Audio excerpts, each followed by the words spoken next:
Hey guys, welcome to another episode of Moods, Minds, and Manifestations podcast, featuring real people, real experiences, and real talk. And I'm your host, Moca. So let's get into it.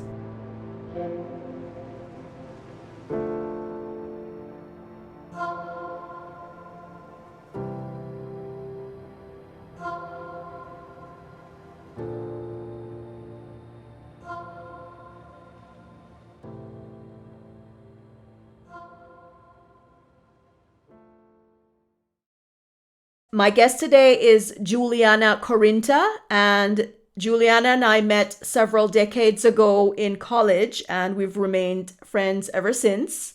It's great to have you here today, Jules, to have this talk on parenting a special needs child. So welcome.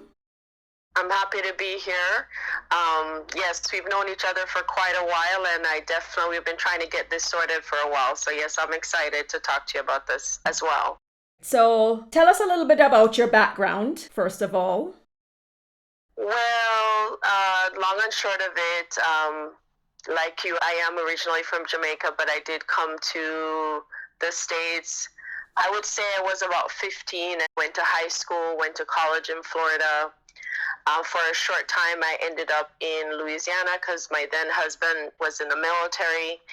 And so he was stationed in Louisiana, close to New Orleans. And then eventually he went to do a tour in Japan. And so I actually went back to Florida for a brief, maybe a couple months. And then I went back home to Jamaica since I had two small children and didn't have a lot of family around. And so I went to be with relatives in Jamaica and ended up staying there for quite a while. And then when the time was right, I came back to San Antonio where my husband was here, and we've been in San Antonio ever since. Background in terms of my career, I've been an educator for quite a while. I was an English teacher, high school, for about 7 years. Then following that, I was a operations trainer for customer service and sales agents. I did that for about 8 years. And then now I'm actually an insurance agent for a military affiliated company here in San Antonio. And that's really pretty much what I've been doing. Okay, sounds busy life. Yeah, busy. Mm-hmm. And how old are the kids right now? So my daughter is 22, and then my son had turned 19, and he's the one that's special needs, and there's a whole long story behind that. Let's just dive right in. What is his special need? So when my son Zion was about 3, he had what we would consider to be an episode where he knocked his head. It's very strange because up to this day we cannot figure out why he knocked his head. He literally just walked right into the door, the side of the door, and as a result of that, he was okay. I mean, he seemed okay. And then I would say about 10-15 minutes later, I had him outside kind of calming him down, and he started to fade out. He started to pass out, you could see. And then by the time I turned around, he had turned blue. Oh, wow. We had to get him to the emergency room, and then by the time we got him to the emergency room, which was probably about an hour later, or maybe I don't think I'm exaggerating. It was a while before we got him there. He had sort of come to. So kind of speed, he recovered, if you will. Everything seemed okay. Speed to a couple months that same year, he had a seizure event. Nobody really realized that, but it was quite a long event. He was in daycare, day school. They came and they saw him on the ground. They just thought he was asleep, actually, but looked like he had passed out for a while. They had taken him to the emergency room. I was working and they couldn't get in contact with me, so it was quite a while that he was there in the emergency room. And so that would be our first episode into his seizure activity, if you will.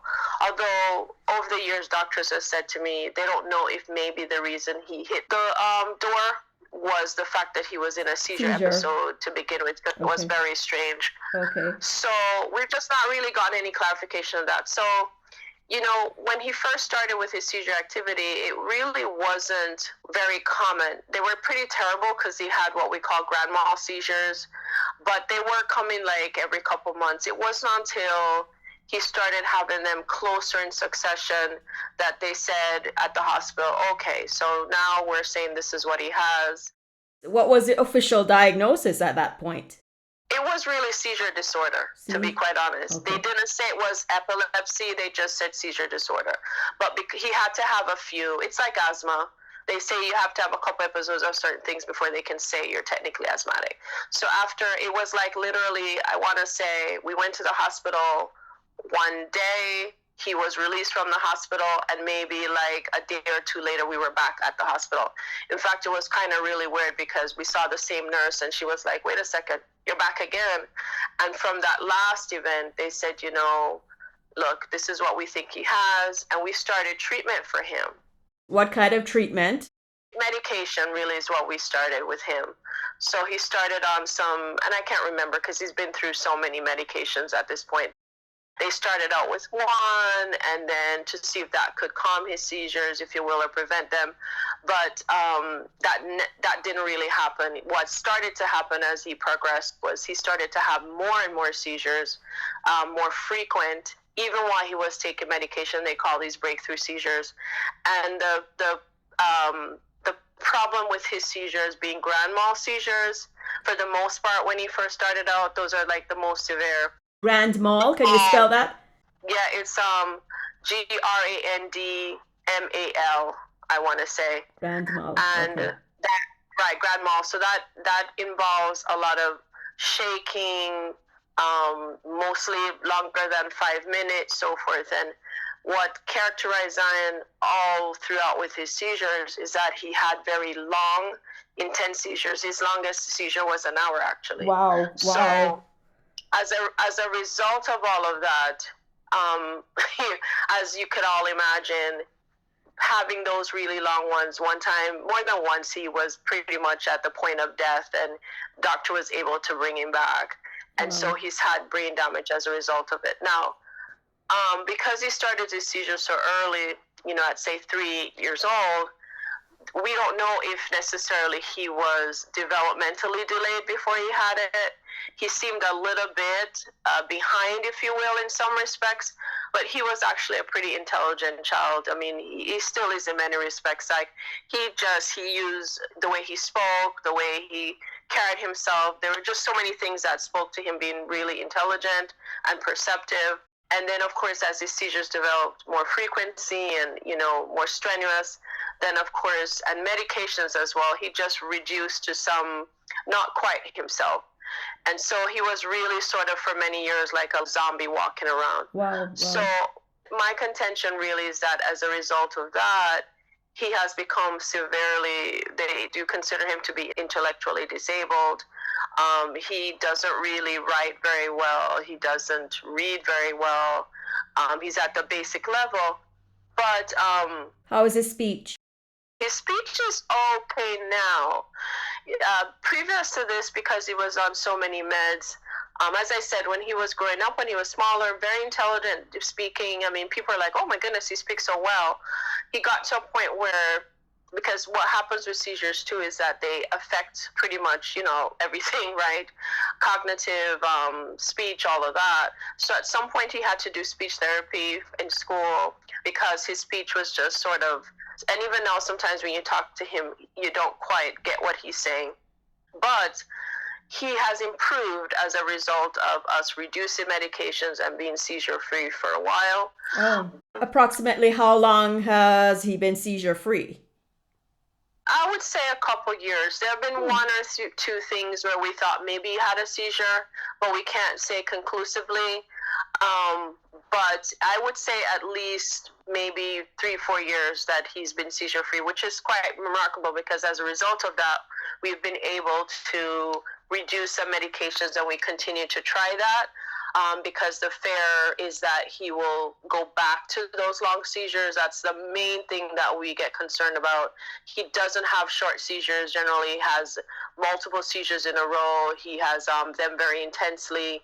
he's had all kinds of seizures too. He's had the drop seizure, so you'll be like, you'll be standing. In fact, that happened one time. We were in the supermarket. I was standing right next to him, and by the time we were kind of in the lane to check out, and by the time I turned back, I actually just heard boof, and he had dropped on the ground in the supermarket. And we've had where we've been walking into the supermarket and he's had a seizure right at the door. I mean, we've had a lot of different things. So, he's come a long way. I consider it a miracle, really. We have really gone 360 compared to where he has. But as I said, the damage from all of that to his body and his mind and so forth has caused him.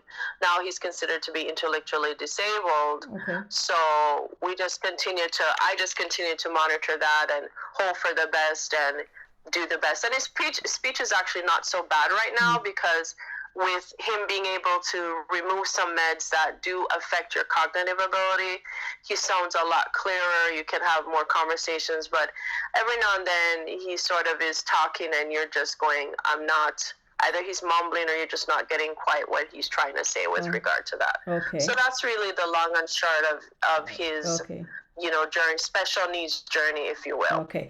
So as far as the medications, you said you've been able to reduce the meds and that seems to have helped quite a bit. What's his daily routine like? Well, thankfully, he was able to go to high school. He was in the regular high school, but a special needs program. Thank goodness as well, other than when he was sort of like in elementary school, when he went to high school, he had no seizures, which is also a miracle. And he's gone to like an extended high school now where they're training him in a sense to possibly get a job, do like maybe volunteer things, just, to so that he can be a contributing member of society. Okay. He used to have about 8 seizures a month, just to give you an idea. Wow, that's a lot. But by bringing that's a lot, exactly. And all kinds. So it wasn't always grand mal. It was, like I said, the drop. You do the staring, all kinds of stuff. So with seizures, you never know if they're actually having seizures sometimes, because what I came to understand, I got involved in a group here in San Antonio, the Epilepsy Foundation, which really helped because it gave me a little bit of clarity, because there are people who were struggling with seizures and they explain to you sort of what's going on with them, whereas Zion cannot explain. He doesn't understand that he's having a seizure. He can't really tell you what's going on. Okay. So that's part of it, that's part of, again, the whole idea of him not being able to express what's going on. So when you talk to other people, they will say things like, sometimes there's a seizure going on in their head. They're actually talking to you and looking at you and doing all of that. But there's a lot of activity going on. Mm-hmm. I do look for signs. I do tell people to look for signs. Like, if he stares off for a long time, doesn't seem to be quite there, you can tell. Why I said he's had a few that we thought maybe those were seizures is that, he's had 1 or 2 episodes where he's gotten up. I remember one time he got up and it was like he couldn't see properly. Okay. And I realized something, and he kept saying something about, because every now and then he'll complain about pain and so forth in his legs, and he said, my body doesn't feel right, he'll say. Okay. So anyway, he got up and he's like, he wasn't seeing very well. He was just acting very strange. And I said, I wonder if he's either in a seizure episode or he's come out of one. So I can't say conclusively, but every now and then there'll be, and I mean, very few and far between, you'll kind of see some strange things. But fast improvement compared to where we were, where we couldn't really do anything. We couldn't go pretty much anywhere, because as soon as you'd go somewhere, you'd go into a seizure. Go to the supermarket, in the car, outside of the car, you're walking with him, he'll just drop. Okay. It was just, we were just in this zone of can't do anything. Whereas now, I can safely say, I don't worry as much about him going to school and having a seizure. It's always a possibility. With the school that he's at right now, the extended high school, what they do is they carry them to do volunteer work for things that we haven't had. So I knock on wood, they haven't had any kind of incident where that. And like I said, since elementary school, where he was having quite a bit of episodes at school, especially too, even when he was even younger, when he was going to like basic schools and things like that, prep school, he had quite a lot of activities then. But, we say, and I say, that he possibly has outgrown it. Not to the point yet where we can remove all his meds. His doctor is still very cautious with that, and just wanting to make sure we stabilize him. But still, like I said, really good stuff. And it's just unfortunate that there's been, I know, some additional brain damage as a result of having those really long seizures. Yeah, that's the really sad part. I mean, it's bad enough that he has had to live with this, but then the damage that came along with the seizures themselves and the meds. Yeah. So they have not diagnosed him as epileptic? Actually, yes. Thank you for going back to that. So initially seizure disorder. And then when we came up to the States, he went through a series of doctors that some were just not very good. He got to that point where he was so heavily medicated that, as I said, I'm not exaggerating, he was like just a zombie. He could hardly even keep himself up. You had to sort of be helping him around. But we were able, as a result of those things not really working out, one of the doctors just was like, I don't know what else to do, pretty much. I'm not sure, in essence, that I'm the right doctor for him. And I think that was the best thing that doctor did, actually. Was that doctor a specialist or like a pediatrician? No, it was a specialist. We've seen specialists all along once he got the diagnosis, but I didn't realize before that there's two different kinds of specialists when it comes to those things. So you could have basically someone who's like a neuro specialist that deals with that, but you really need what we call an epileptologist. So I didn't know that. I didn't even know there was a difference. So when this doctor said, kind of throwing up the hands, like, look, he's still having, don't know what to do. I mean, it was like after him just back to back, just going to the hospital again. The doctor said, look, I know somebody, there's another doctor, I think she's really, really good. She's a pediatric neurologist, but she's also an ophthalmologist. I'm probably not saying it right. Anyways, that's when I realized there was a difference, because I hadn't known that before. Right. That's when he got diagnosed with epilepsy, if you will. Does that make sense? Yeah, that makes sense. So initially it was always kind of like, oh, it's seizure disorder, but they weren't quite calling. And I think sometimes it's a regional thing, Back home, they would say, oh, you have seizure disorder, but they actually didn't say epilepsy. And then as we progressed and he got worse, different things, like I said, it was like, okay, really, we're saying it's epilepsy. And then what they tried to do after that, like this doctor who has been with us, Dr. Leary, she also started to do some genetic things as well. So, we've done genetic testing, and she thought maybe there were a couple, because we still haven't figured out why he has seizures, by the way. Still haven't figured out which exact area of the brain it's coming from with him. It could be multiple areas based on the fact, like I said, he's had several different kinds. We've gone to the hospital and done where we had days in the hospital, test after test. They removed all his medications to see if he would seize, because that's how they can know where. And it's just, we've been through it all in terms of that, as far as I can tell. Yeah. So then, like I said, it really was not until way into the process that it was like, okay, he has epilepsy. Then they start to do the research, more and more research, and try to figure that out. And then also, too, depending on that diagnosis, your medications may end up changing. Okay. Now, the thing with him is that we tried several medications, several. He went through them like water almost. Some made it worse. Some, I feel that, and actually caused him to end up in the hospital with worse, some of those long seizures. Some caused him to just waste away. He wasn't eating. He looked like a skeleton, Okay. And then we got on a series of medications now, one in particular, Keppra, which is not necessarily the best medication out there, but it does really help control seizures very well. Could you repeat that one? Yeah, Keppra. Keppra. Keppra, actually. Keppra. So that's been very helpful? Yes, okay. But it does cause a lot of other issues, but I can tell you, all of these meds have a lot of side effects, including behavioral, cognitive, so on. So he's on actually 3 still right now, but the Keppra mostly he's higher dose of that, and then he's on another med called Vimpat, and then another one called Lamictal or lamotrigine.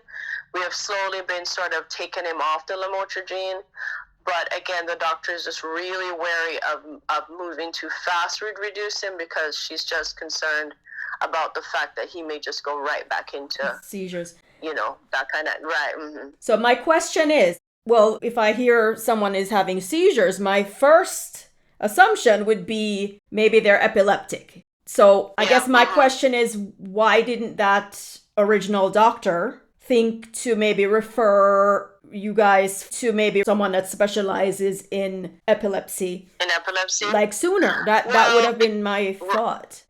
yes, which makes sense. The thing about it is, to be quite honest, there's not a lot of seizure specialists, if you would think about it. That's my understanding of it. So you have a lot of neurologists that may treat people with seizures, but not necessarily someone who specializes just in that area.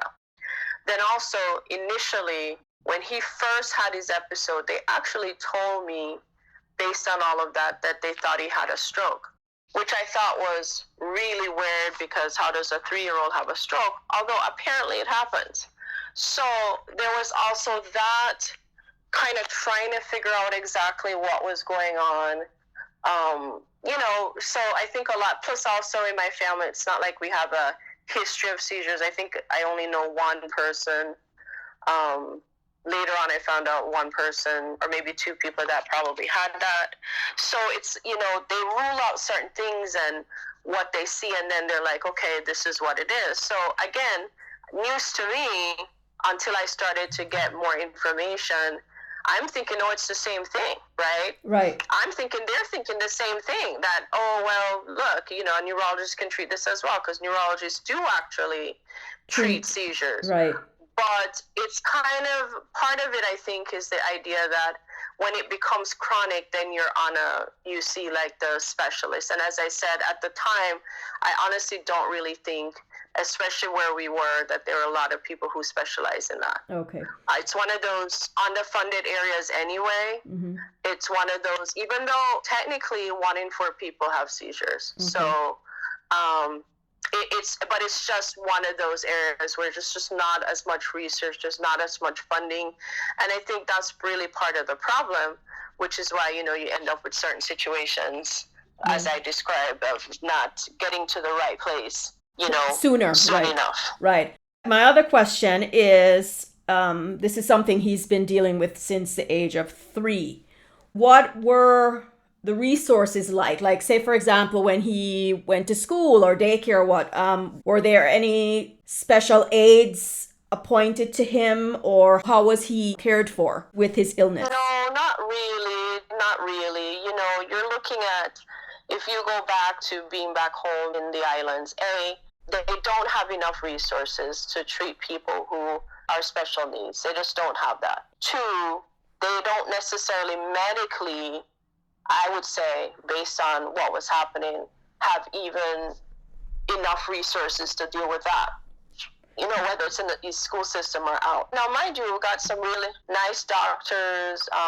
We had some nice but I can tell you case in point, for example, I remember distinctly, we went to the hospital back in Jamaica, and the nurse was really very awful. And we ended up leaving, and before I was leaving, I kept saying, because they didn't really do much for him, because once they recover, it's kind of like, okay, let's go home. And we were just there hours and hours. And I said to her, I don't want to leave and have to come right back. And lo and behold, what happened? We left, and by the time he reached home, he went into another pretty bad seizure, and we had to come right back. Okay. So it's one of those things where lack of education. So to answer your question, lack of education, lack of understanding of what it is. I think some people still think of it like in Bible days, where, they talk of people just throwing fits, and they really just don't know how to deal with it. It's quite a frightening thing to see. Right. I can tell you that. Yes. And, you you just don't know, right. You don't know what to do. And so I can understand not knowing what to do and so forth. And I don't want to say dismissing it, but not really, kind of feeling your hands are tied. So when he was in school, his teachers actually, some of them were very nice. There's 1 or 2 were very cruel to him. There are some things I just don't want to get into that at this point. But he was also not treated very well by some teachers, not understanding his condition and him. Okay. So until what age was he in the islands then, as far as, living and with the treatments and all I of that? want to say we went there when he was about 1. So he was about 7 or so when we came up to San Antonio. And the good thing is that once he got into the school system, they really tried very hard to help him. So that was my question. What kind of resources did they have once he was living in the US? Oh, yeah. I mean, it's different because you have special ed. So if you find that somebody is not functioning in the regular class, they moved him to special ed. So that was good for him once they realized that. He was in the regular stream for a while. He ended up having to repeat a whole year because they were trying to see if he would get caught up. So there were more resources to answer your question. And what does that involve? Some of our listeners are not from the United States. Well, he did speech therapy. That was one thing as a part of that. We tried to do what we call occupational therapy, which is because his motor skills were poor, they would sort of give you therapy in order to function a little bit better in the world. So it can include maybe more physical activity to build those motor skills. It could include just simple things as we had to teach him how to ask for things. Like they didn't know what he wanted, for example. Because he couldn't communicate well. He couldn't communicate well. And also they go through psychological things, right? You know, with the seizures and everything. So every time he had a seizure, you had to start over. It's like he would lose everything that he was taught, if you will, wow. And they had to start again. So it was delay after delay. And that's why I said, like, at a certain point, they actually made him repeat a whole grade because they were like, okay, they call it, he would retrogress. So part of his therapy was, so they would say, you know, we know that when he has seizures and by the time he comes back to school, he would retrogress. And it's true. So it's like, okay, let's go back to the beginning and start reteaching him some things. So resources wise was, of course, you have the nurse at school, you have the special ed department. You also, with your doctor, you have to create what we call a seizure plan and so forth. So that's one of the big differences as well. So whenever you have any kind of special condition, you are required by law to create a plan and the school has to follow it. And when you say a plan, meaning if he has a seizure, what the adults around need to do and all of that. Exactly. Okay. Yes. Okay. So, for example, they know, and he's had that throughout. He has that even where he is right now. So it's like, okay, if he has a seizure more than 5 minutes, you have to get the hospital. He also has his emergency med at the school. That was another thing in terms of resources. So you know that if he has multiple seizures, you would give him that. So that's part of the therapy. Having seizures also can cause some behavioral issues. Some of the meds that he was on were just horrible and made him just behave horribly. And so as a result of that too, you know, if he had any behavioral issues, they had their resources with regard to that as well. You know, they had a safe room and a thing. So it's a completely different system how to deal with that. I assume the special education teachers are specially trained for children with disabilities or special needs. Right. Not necessarily seizures, but disabilities. Exactly. And so they're aware what to do and so forth. And they really tried a lot of different things. They did reward system to help him. So, you know, as long as you tell us what you want, you know, then you're rewarded, so to speak, right? Because they wanted to encourage him to say he liked this, he didn't like. I mean, it was as simple as that. You didn't know what he liked or he didn't like because he didn't say. You didn't know what he wanted or so because he didn't say. He would maybe say to me, being his parent, but when he went to school, he was just such a closed book. And then things like they started to use pictures for certain things to teach him because, you know, they were really actively trying to get him to read, but the part of his brain that we think is affected by the seizures, sadly enough, is probably the part having to do with communication. Based on what we know. Okay. So, you know, the reading aspect of it, the writing aspect of it is poor. But, you know, he's come a long way. So they really, like I said, they all the alternate kind of things they tried. They even moved him from one school to another school because that school had a better special ed department. Like I said, we did speech therapy and stuff like that. So my children were homeschooled. My knowledge of the public school system or even private school system is very limited. Does every school have a special education department? Yes, because that's a requirement. But I can tell you this, and I was talking to somebody the other day who in the context of my job now, he and I were just talking about things, and just happened to, he knows about Texas and stuff, living in a different state now, and he was saying, which is true, special education is vastly underfunded. They just even were talking on the news about the fact that in Texas, I don't know about anywhere else, but in Texas too, especially, they are just not diagnosing people early enough that they have special needs. They're just not having enough resources to be able to do what they need to do to help. I go back to that whole thing with regard to the therapy that he had. He had speech therapy. I asked for a multiple amount of therapies. It's not to say the school didn't want to do it per se, but one, at a certain point they kept saying, well, we don't think he necessarily needs this because of X, Y, and Z. But I actually think what it is that they just didn't have the funding for it. Yeah, the resources. Because every person you bring in, speech therapists, occupational therapists, there were all these things I asked for so we could draw out who he was, because there was so much clouding it, Yeah. They tried. I just feel part of it was a funding issue. There is some, but there's just not enough in terms of what's needed to help someone with special needs. Okay, just so then vastly not enough. Okay. My other question is, how was it during the pandemic? That was also its own challenge. So it was half and half, because having specialized instruction for him, you need to really be there where you have the specialized instruction. So we did a lot of the online schooling and thing, and he was really kind of falling off, because I would then have to take the charge of sort of actually getting him to sit by the computer, making sure he was there, because at first he was very reluctant, again, this is the anxiety part.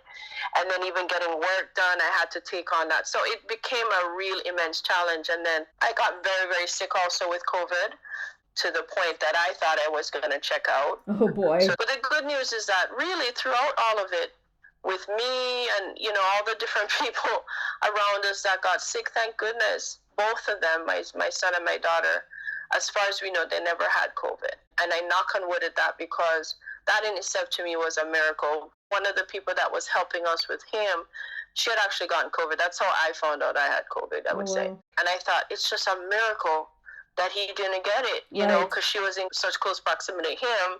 And then, like I said, I was also actually able to work at home. That was the other thing. Initially, when COVID had hit, they were actually forcing us to stay at work. So, and that's a long story, saying I was an essential worker, so we couldn't go home.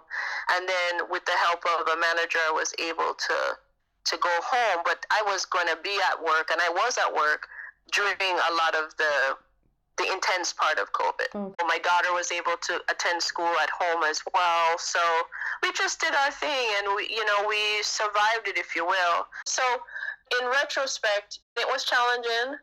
My kids and I have a rhythm because of what we've had to go through this whole time, right? And so we just fall into a rhythm. That's the best way I can explain it, Yeah. Of course, when you go through traumatic things and heavy things with other people, children or whomever, it tends to give you a special bond, and other people will never understand the depth of it. Right. So my other question is, how much does health insurance cover as far as his treatment? That's a great question as well. Well, he has pretty good health insurance right now. We were lucky. By the time, I would say lucky, it took a while, but we were able to get him on some services from the state. So he has that, therefore he has health insurance as a part of that. That gives him certain things, like he has a case manager, and they have things here and there, but I can really tell you this, as I said, this is just in general, not just for here. I think that many places, some states better than others, I go back to where I say there's just not enough. There is some things, and there's some things that we're trying to do for him now as he's in this other school. But for example, for you to get some services, the waiting list is so long. And when I mean so long, sometimes it's 10 years before you get that resource. Wow, that's so incredible. That's what I say about just not having enough funding. And some of the places that are out there, that are for people with special needs, and I get kind of upset about this because there's things that I wanted to put him in because I was a single parent for a long time, and it was very difficult to work with him being sick and so forth. And I'm extremely lucky. I can say that as well. There are things that we were able to get maybe other people wouldn't have gotten. But even so, there are some places, like I said, and they're asking for thousands of dollars. Wow. And they say, oh, well, there's a scholarship and this thing you have to run. But I'm saying it shouldn't be so. I shouldn't have to, if I don't have the money, to be trying to come up with thousands of dollars just to put him in a summer school for special. I mean, and that's what I mean about these places just not having enough funding to be able to say, okay, we can take you in, especially for people or for families that just don't have it. And I think as a result, you find that special needs people are sort of just there.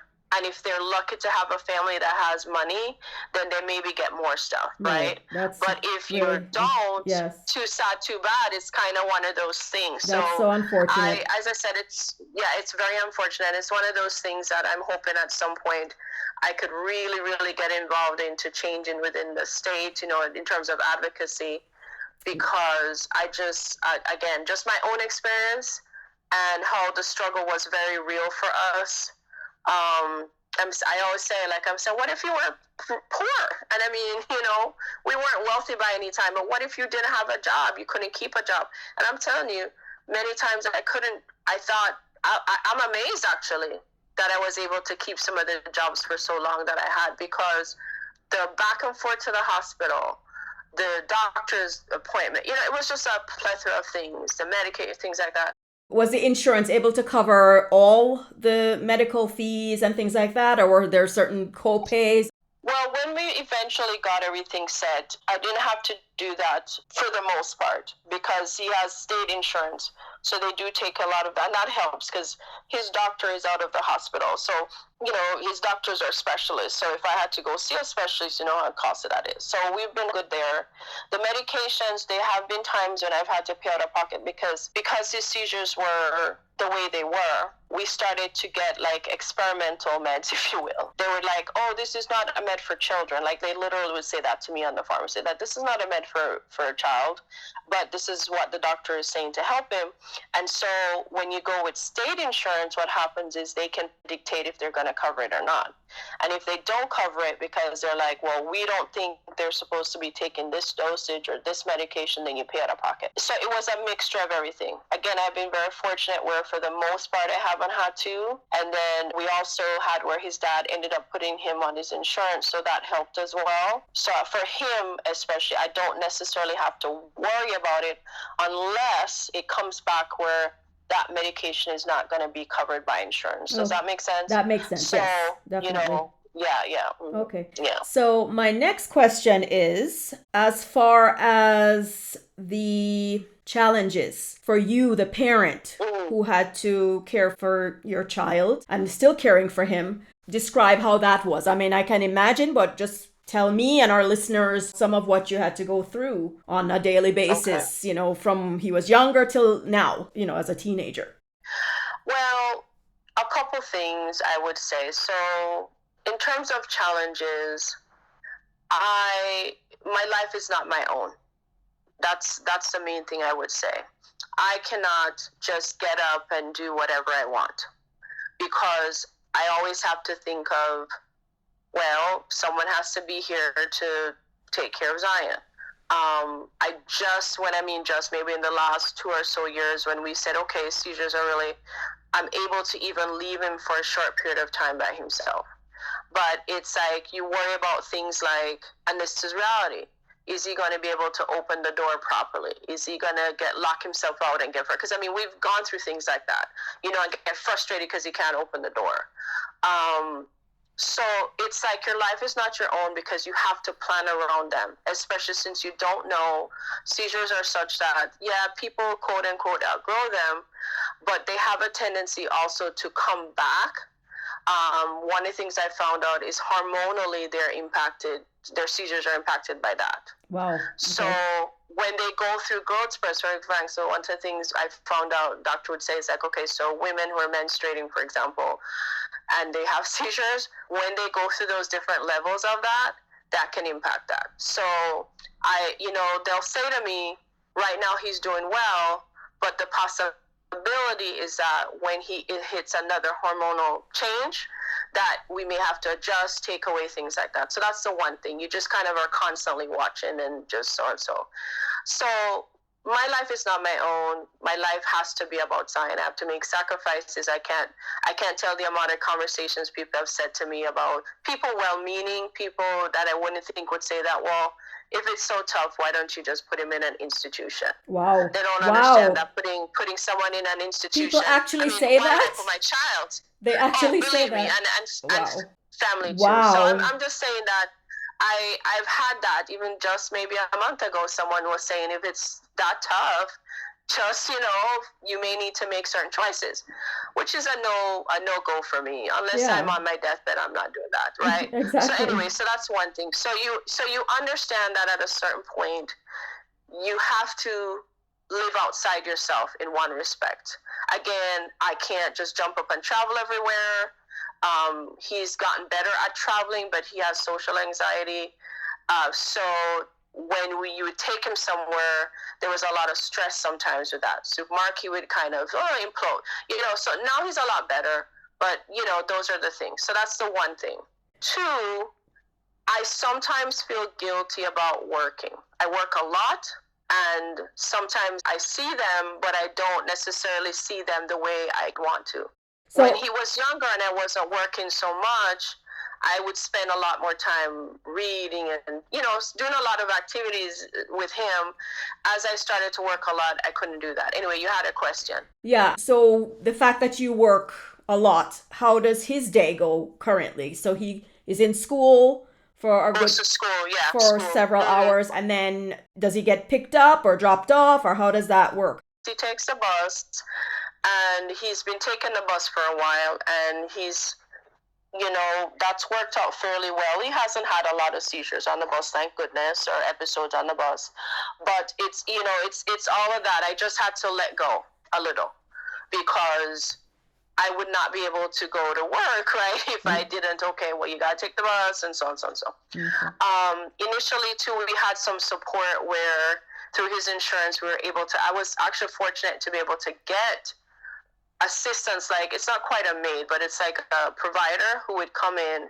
And when I was working at certain hours, because I used to work till midnight one time, and so, at certain hours after he came home, they would be there to help. That's moderate success, meaning that we've had some good people, and then we've had not so, great experiences. So that helped. But me having to say, okay, it's either I sit at home and not work and not get anywhere, right, or I go out to work so I can at least provide, because I don't have just one child, which is the other challenge, by the way. I have two, and still have him function somewhat in society, right? Right. So I didn't want to shelter him too much also, and say, okay, well, he's got to stay home. So yeah, takes the bus, they pick him up, they drop him off. Right now we're in the works of trying to get him where he'll take like a special bus, where if he has appointments or things, they could take him. So it's like a designated spot here and there. That's going to be a challenge. That's something that we're setting up.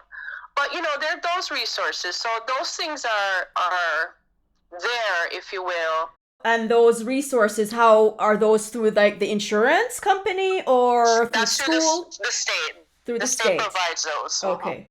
His illness, you mentioned how it kind of impacted your life, but your daughter, who's older, how would you say it impacted her life? As I said, you have more than one child, so you know that you have to be there for that other person. She also has had her own health issues too, separate and apart, so that was challenging in itself. I laugh when I tell people that literally from both my children are born, I've just been in the hospital, right? And I don't exaggerate. She has asthma. Okay.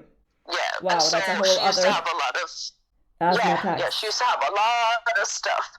The challenge is you don't want to forget that other person. She's a person in her own right. She needs my attention and so forth.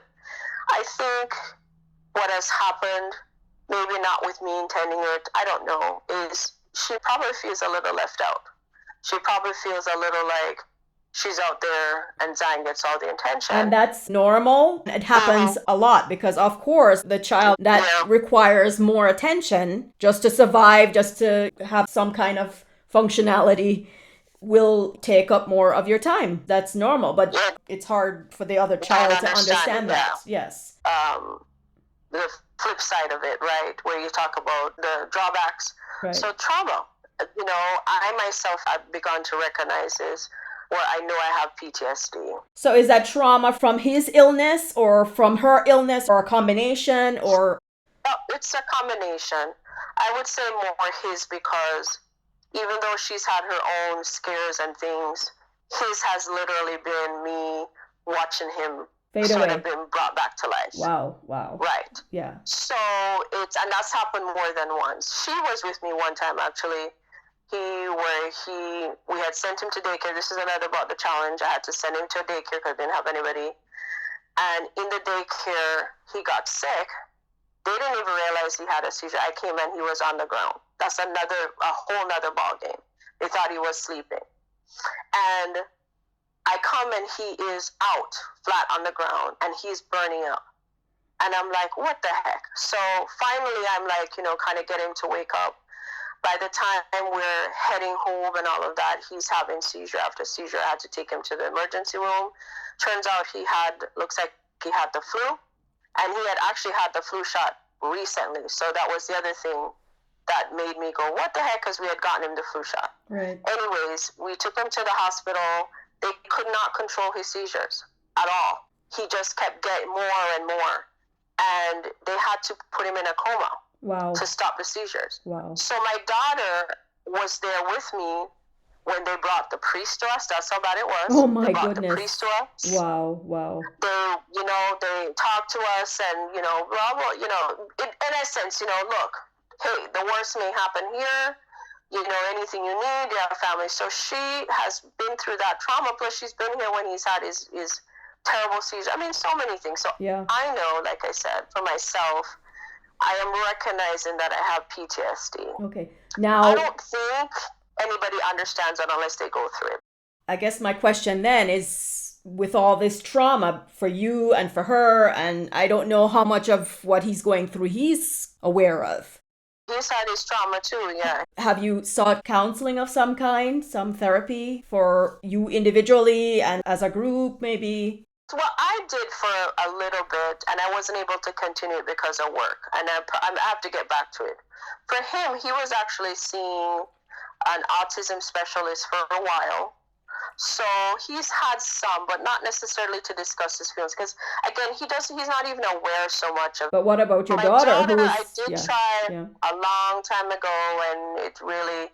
It didn't really much come from it, but it's something to revisit again, and maybe something with all of us together. Sure. It's really one of those things having to do with, and I hate to say it, maybe not so much finances, but really more kind of to coordinate it because of the fact that I've always just worked a lot. Yeah. It's to find the time for that, but it's something that, yes, I have to revisit. Yeah, I mean, I would encourage it because other things can spin off from it as they get older, and if it's not dealt with early enough, it can manifest in terrible ways. So I would say for her, have her get some therapy because, as you've put it, she's more or less witnessed her brother near death, and the thought, I'm sure, is probably in the back of her mind that although he's better now, that could be a possibility where it could just be triggered by something. Yeah, that's a good idea. And I know she's also had to sacrifice for herself as well, her things that she'd be doing in order to help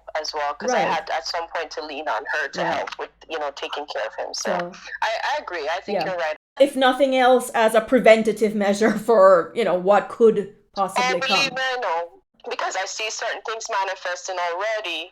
We talked about single parenting too, where that is the flip side of that, meaning when you are the person who has to pretty much do it all, if you had somebody else who could sort of bounce certain things off of, right?